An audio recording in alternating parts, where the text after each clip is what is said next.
ఏమంటారు దీనిపై? అంటే కూటమి ప్రభుత్వం వచ్చినప్పటి నుంచి కూడా వైసీపీకి దూరంగా ఉంటూ వస్తున్నారు జాకియా ఖానం. కానీ అయితే అఫీషియల్ గా నిన్న ఆమె ఈ ఎమ్మెల్సీ పదవికి రాజీనామా చేశారు. ఇప్పుడు మీరేమంటారు? అంటే దీని కుట్ర వెనక రాజకీయ కోణం ఉంది, నాకును ఆ బ్లాక్ టికెట్లు ఏవైతే అమ్ముకున్నారో లేదా తిరుపతి దర్శన టికెట్లకి సంబంధించి సంబంధం లేదని ఆవిడ మాట్లాడుతున్నారు. మరి కూటమి ప్రభుత్వంలో టీడీపీలో జాయిన్ అయినప్పటికీ కూడా కూటమి ప్రభుత్వంలో ఉన్న బీజేపీలోకి ఆమె వచ్చారు. దీన్ని ఎలా చూస్తారు? చంద్ర గారు, నేను ఫస్ట్ రిమార్క్స్ లో న్యూట్రలైజ్డ్ గా వెళ్ళడం జరిగింది. అంటే వాస్తవాలనే మాట్లాడుకున్నాను, ఇర్రెస్పెక్టివ్ ఆఫ్ పాలిటిక్స్. బట్ ఇప్పుడు మాత్రం ఈవిడే సరే, ఈవిడ బీయింగ్ ఏ ముస్లిము, సరే ఆవిడికి వెంకటేశ్వర స్వామి మీద ఏమన్నా అంత విశ్వాసం లేకపోయి ఉండొచ్చేమో. ఇవాళ ఉన్నదని నేను భావిస్తాను. ఎందుకనేసి అంటే సోదరులు రమేష్ గారు చెప్పారు, వక్ఫ్ బిల్లు తర్వాత కూడా ఆవిడ మా దగ్గరికి వచ్చిందండి. వక్ఫ్ బిల్లు వారికి తెలుసో తెలియదో, ఈ దేశంలో చాలా ముస్లిం మైనారిటీ పెద్దలందరూ వచ్చి మోడీ గారికి సంఘీభావం తెలియజేసినటువంటి సందర్భాన్ని ఫోటోలు అవి కూడా సోషల్ మీడియాలో చాలా హల్చల్ అవుతున్నాయి. ఎస్, అయితే ఇవాళ ఆవిడ మా దగ్గరికి వచ్చింది కాబట్టి మా విశ్వాసాలకు అనుగుణంగానే మేము కూడా ఏది ముస్లిం మతానికి వ్యతిరేకం కాదు, లేకపోతే క్రిస్టియన్స్ వ్యతిరేకం కాదు, పాకిస్తాన్కి వ్యతిరేకం భారతీయ జనతా పార్టీ, భారతదేశం వ్యతిరేకం, అంతవరకే. అయితే ఈ నేపథ్యంలో నేను ఇంకొక విషయాన్ని కూడా ఇక్కడ వైసీపీ సమయంలో చాలా వరకు ఇలాంటి తిరుమల దర్శనాల విషయంలో చాలా కుంభకోణాలు చేశారు అందరు కూడా, ఇంక్లూడింగ్ వాళ్ళ మంత్రిగా ఉన్నటువంటి రోజా గారు ఏం చేశారు, ఎన్నిసార్లు తిరుమల వెళ్ళారు, ఎంతమందిని తీసుకొని వెళ్ళారు, మర్చిపోయామండి.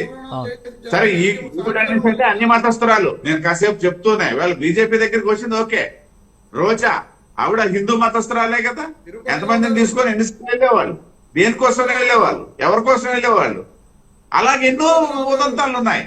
కాబట్టి అది ఇప్పుడు మనం చర్చనీయాల్సిన ఏమీ అవసరం ఉన్నదని నేనైతే భావించట్లే. రాజకీయాలకు అతీతంగా మాట్లాడేటప్పుడు ఒకలా మాట్లాడతాం, రాజకీయాలే మాట్లాడాలని అంటే బోల్డ్ అనే అంశాలు వస్తాయి ఇక్కడ. ఇప్పుడు మనం ఒకసారి తీసుకుని అసలు తిరుమలని అపవిత్రం పాలు చేసిందే వైసీపీ ప్రభుత్వం అని చెప్పేసి మాట్లాడినటువంటి సందర్భాలు ఎన్ని లేవు, ఎన్ని ఉదాహరణలు లేవు. స్వాదాహరణ పూర్వంగా కదా మాట్లాడాం. సరే, ఒక మాట ఎక్కువ మాట్లాడి ఉండొచ్చు, ఒక మాట తక్కువ మాట్లాడి ఉండొచ్చు. ఆగండి మాట్లాడుతురు కానీ ఆగండి మాట్లాడుతురు కానీ. అదే విధంగా ఇవాళ మనం తీసుకున్నట్లయితే కరెంట్ టాపిక్ లో కనుక మనం వచ్చినట్లయితే ఒక విషయం, ఇక్కడ వైకాపా ఆ రోజు ఫెయిల్ అయ్యింది కాబట్టి ఇవాళ జనాలు వెళ్ళిపోతున్నారు. దాంట్లో నిస్సందేహం. మా సోదరి చెప్పినట్టుగా, కీర్తన గారు చెప్పినట్టుగా, ఆ వేళ వైకాపా అధినాయకత్వము ఏదైతే గెలిచినటువంటి శాసనసభ్యులకు కానీ, లేకపోతే ఇచ్చినటువంటి శాసనమండలి సభ్యులకు కానీ, లేకపోతే ఇతరత్ర పోస్టుల్లో ఉన్నటువంటి ఎవరిని కాన్ఫిడెన్స్ లో తీసుకోలేదు. అంతా నేనే, నా వల్లే వచ్చింది అన్నటువంటి భావంతో వెళ్ళిపోయాడు. కాబట్టి ఇవాళ ఖచ్చితంగా దాని తాలూకా రివెంజ్ ఉంటది ఆ నాయకుల్లో, ఉండకుండా ఉండదు. ఆ రోజు నువ్వు పట్టించుకోకపోతే ఇవాళ నేనెందుకు నిన్ను పట్టించుకోవాలా? ఆ రోజు నువ్వు అధికారంలో ఉన్నావు కాబట్టి నువ్వు నన్ను పట్టించుకోలేదు, ఇవాళ నీకు అధికారం లేదు కాబట్టి నేను నిన్ను పట్టించుకోను. అందుకంటే పెద్ద ఈక్వేషన్ ఏదో మనం తీసుకురావాల్సిన పని లేదు. ఆ విధంగానే వెళ్ళిపోతుంది. ఇవాళ ఆరుగురే కాదు, నేను ఇందాక మొదటి నా రిమార్క్స్ లో చెప్పినటువంటి సాధారణమైనటువంటి కారణాలతో పాటు ఇవన్నీ కూడా ఇవాళ అంశాలు అవుతాయి. ఆరుగురితో ఆగిపోయేది లేదు. ఉన్న వాళ్ళందరూ కూడా వెళ్ళిపోయే పరిస్థితి వస్తుంది. అది సాధారణంగా జరిగేదే. కాబట్టి మనం ఇక్కడ ఆలోచించేటప్పుడు ఒకటి, నాయకత్వం మీద అధినాయకత్వం మీద నాయకులకు విశ్వసనీయత పోయేటప్పుడు జరిగేది ఒకవైపు ఉంటది, సాధారణ పరిస్థితుల్లో జరిగేది ఒకవైపు ఉంటది. ఇవాళ ఈ రెండు కోయిన్సైడ్ అయిపోయాయి కాబట్టి ఈ వలసలు అనేది ప్రారంభమైంది. సరే, వెళ్ళడం అనేది తెలుగుదేశం దగ్గరికి వెళ్ళడమా, లేకపోతే భారతీయ జనతా పార్టీ దగ్గరికి వెళ్ళడమా, లేదా జనసేన దగ్గరికి వెళ్ళడమా అనేది అక్కడ ఉన్నటువంటి స్థానిక పరిస్థితులు బట్టి ఆధారపడి ఉంటుంది.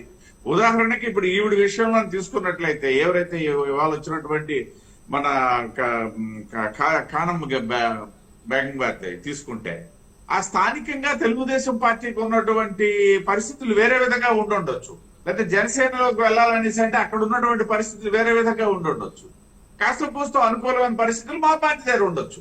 బట్ అల్టిమేట్ గా మేము కూటమిలో ఉన్నాం, ఎక్కడికి వెళ్ళినా సరే మా దగ్గరికి వచ్చినట్టే భావిస్తాం. మా జన సైనికుల దగ్గరికి ఎవరైనా వెళ్ళారనేసి అంటే వాళ్ళు ఎవరో పోయారులే, మాకేమో పోయిందని నేను అనుకోను కదా. లేకపోతే తెలుగుదేశం వాళ్ళు కూడా భారతీయ జనతా పార్టీ దగ్గరికి వెళ్ళారు, ఆవిడ కూడా మాకేముందనేసి అనుకునే పరిస్థితి ఉండదు కదా. ఎవరు వచ్చినా కూటమి దగ్గరికి వస్తారు. ఎక్కడి నుండి వస్తున్నారు అనేసి అంటే ఒకటే పార్టీ జనసేన, క్షమించాలి, జగన్మోహన్ రెడ్డి పార్టీ. అంటే ఒకటి పరిస్థితుల ప్రభావం ఒకవైపు డిమాండ్ చేస్తుంటే, ఒకవైపు ఏంటంటే అధినాయకుడి మీద కనుక విశ్వసనీయత ఉన్నట్లయితే, ఇప్పుడు ఉదాహరణకి ఒక బొత్స సత్యబాబు గారు వాళ్ళు ఫ్లోర్ లీడర్ గా ఉన్నారండి. ఆయన కనుక వచ్చిస్తే మళ్ళీ ఆ కాంటెస్ట్ మనం వేరే విధంగా విశ్లేషించుకోవాల్సి వస్తుంది. ఈవిడ ఇదే పరిస్థితిలో కనుక ఆయన వచ్చేసినట్లయితే మేబీ వచ్చేవచ్చు రాబోయే రోజుల్లో. ఎందుకంటే అంటే అధినాయకత్వం మీద విశ్వాసనీయత పోయేటప్పుడు, ఒకరు పోయేటప్పుడు ఆయన ఒకరు ఏం చేస్తారు అక్కడ. గతంలో కాంగ్రెస్ పార్టీలో అదే కదా చేశాడు. బొత్స సత్యబాబు అనేసి అంటే పిసిసి ప్రెసిడెంట్ గా చేసినటువంటి వ్యక్తి వచ్చి మళ్ళీ జగన్మోహన్ రెడ్డి తాలూకా ప్రభుత్వంలో చేరలా, మళ్ళీ ఎమ్మెల్యే అవ్వలా. ఆ విధంగా ఆయన కూడా రేపు వెళ్ళిపోవచ్చు. అంటే నాయకత్వం మీద, పార్టీ మీద విశ్వసనీయత ఎప్పుడైతే పార్టీలో ఉన్నటువంటి కార్యకర్తలకి, నాయకులకి అవుతుందో అప్పుడు ఏదైనా జరగవచ్చు. ఇవాళ ఈవిడ అవ్వచ్చు, రేపు పొద్దున బొత్స సత్యబాబు అవ్వచ్చు. అది ఇక్కడ మనం అబ్జర్వ్ చేయాల్సింది.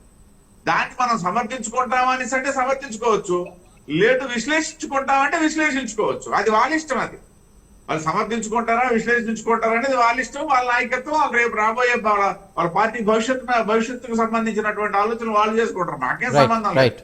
మా ఒకటైతే మాకు మేము ఎదుటి పార్టీని బలహీనపరచడము, మేము బలపడ్డము, కూటమిగా అయితేనేమి లేదా కూటమిలో ఉన్నటువంటి భాగస్వామి పార్టీగా అయితేనేమి, మా తాలూకు ఆలోచన ఇది. రైట్. రమేష్ గారు, ఇప్పటికైనా అంటే క్యాడర్ని, కార్యకర్తల్ని, కింది స్థాయి వ్యక్తుల్ని పట్టించుకోకుండా